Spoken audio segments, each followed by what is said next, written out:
Hey everybody, my name is Paul Kane. Welcome to Buyer's Blueprint. And if you have any anxiety about getting into your next car, this is definitely the channel for you. So hit the subscribe button down below, hit the bell, and hit all the thumbs up so that the algorithm can get more of these great videos in front of more car buyers just like you. So in this video, I will be explaining why you can't trust any information on a CarFax and why I think their buyback guarantee is completely useless. And if you watch the end of the video, I will give you a link to a free CarFax variant that you can use to cross-reference the information on your CarFax, and I'll show you how to get a CarFax for under 10 bucks. Sound fair? Let's get into it. So, CarFax has a lot of users and buyers and never been in a class action lawsuit. Why? Because when you buy a CarFax or use the information on a CarFax, you sign away your rights to participate in a class action lawsuit and or start one. So consumer attorney Bernard Brown says they're utterly useless except to mislead the public, which is strong words. So CarFax came back and said, well, we're an important tool. Awesome. So that said, you also sign off on some other rights when you use a CarFax report in the fine print, and I've pulled some of them out. You are at your sole risk. You assume full responsibility. These are all in different places, all over the place on their website and the CarFax as well. You shall exercise your own independent judgment when determining the accuracy or reliability of the information on the report. And they also go on to say that CarFax is not liable for any of your loss, and that they disclaim all warranties express or implied, including any implied warranty of merchantability or fitness for a particular purpose.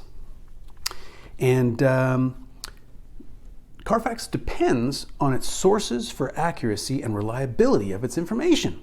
Therefore, no responsibility is assumed by CarFax or its agents for omissions or errors in the report.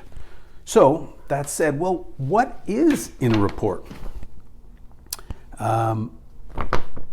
Certainly not, they'll tell you broad strokes. They'll say DMV and repair facilities, and they'll say service providers, and I think they mention also insurance companies. But the truth is that although I think 80% or 85% of car repairs are paid for by insurers, insurers don't report accident claims to CarFax.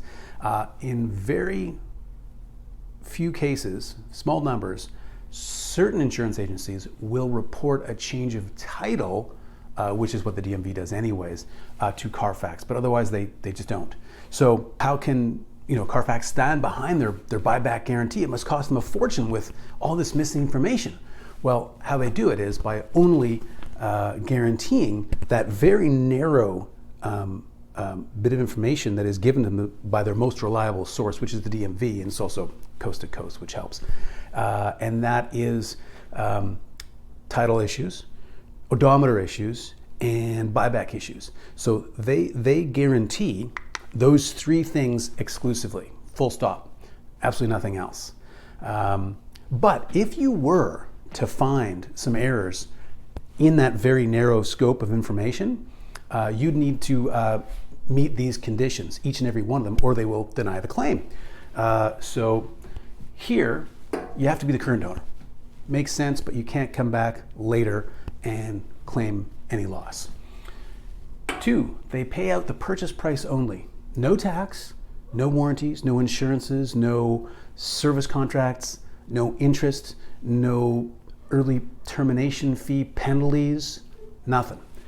And if you have negative equity on your plan, you've got to be prepared to pay it out right away, because they need to take ownership of the vehicle, and they won't do that with a lien on it.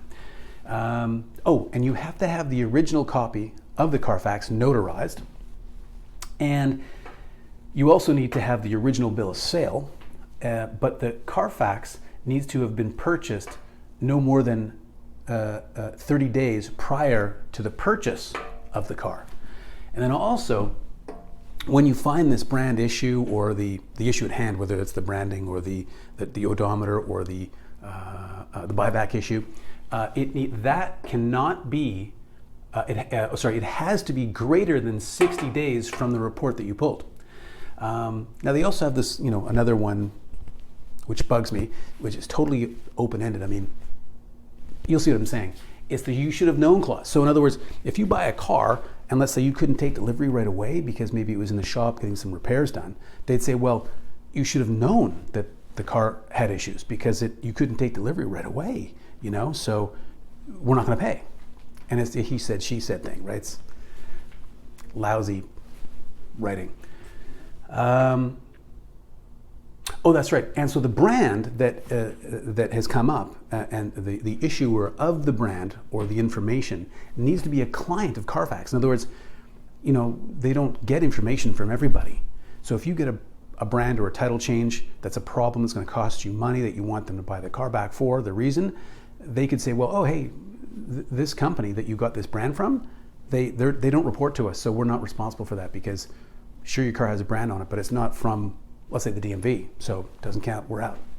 So there's that. Oh, one claim per car. Now they make it really hard to change information on a CarFax. It's next to impossible. Therefore, if more than one person falls suit to a car with a problem, they won't pay it because they only pay it out once per vehicle. Now the claim can also only be made 1 year from the CarFax date that you pulled it. That's interesting because most people trade their cars in around 2 years or longer. So by the time you get around to doing a new CarFax in your car, let's say the dealership that you're trading your car into pulls a CarFax in your car to make sure it's all cool. And you say, yeah, I've never been in any accidents, man. I've had it for 2 years. It's great. And they pull a CarFax and they're like, oh no, there was an accident way back when. It's too late because you're trading your car in 2 years and it only lasts 1 year. Next, here's a big one. I think this is why I probably saved it for last. But you need to have pulled the CarFax, which is why you need to notarize it. You need to notarize the original of the CarFax because you need to have pulled the report. Because on the report it says who pulled it and when and what date, right? So the vast majority of people are given the CarFax report by the dealer. They're like, oh, that's great there. It's written right there. It's good. It's not good because that's how they get out of it. And the bonus, number 13, right here, they don't cover on their buyback guarantee brands that are stolen recovery. So if the car was stolen and an insurance company pays out the car and then the car is recovered, it's found again and it's back out on the market with a brand and that brand, you meet all these requirements with that brand. You say, hey, I want my money back. I want you to buy this car. They'll say no because we don't cover stolen recovered vehicles. So I said that I'd also tell you about why I think it's worse than a lottery ticket. So with any amount of Googling, you can figure out that CarFax boasts that they've got 24, not million, but billion reports out there on the cars that they have in the system. And then with a bit more Googling, you can find out that since they started doing the buyback guarantee, which I think was 2004, they have paid out a total on average per year 4. So I don't know about you, but when you buy a lottery ticket, it's less than the price of a CarFax. And when you get paid out by that, it's going to be more than the price of your car on that lottery ticket. So that's just what I think about their buyback guarantee. I also promised you I'd get you information on the variant of CarFax, and that is it'll come to me in a second. So let's do the other one. So you can do cheapcarfax.net for the US, cheap CarFax. I think they charge like $5.99 US. Now for the Canadians out there, the .net doesn't do Canadian versions, so you have to go to ebay.ca and Google cheap CarFax, and you'll see plenty of purveyors out there that are selling them for $5, $6, $7. I just recommend that you see how many happy customers they have. But you enter in the VIN, you enter in the email that you want to receive it, you pay your $5, and boom, within an hour or two, you'll have it. So that's how you can get a cheap CarFax for under $10. And then the other variant is vehiclehistory.com. And those two things together will get you some decent information, but I recommend having the car inspected by a third party and taking a really good test drive, and yeah, common sense. So if you like this video, like I said before, hit that thumbs up, subscribe, ask questions. I'll get to all of them. And if you want to have me mention or have a video on something that you think is an issue revolving around buying your next car, happy to do it. Let me know. Awesome. Thanks, everybody.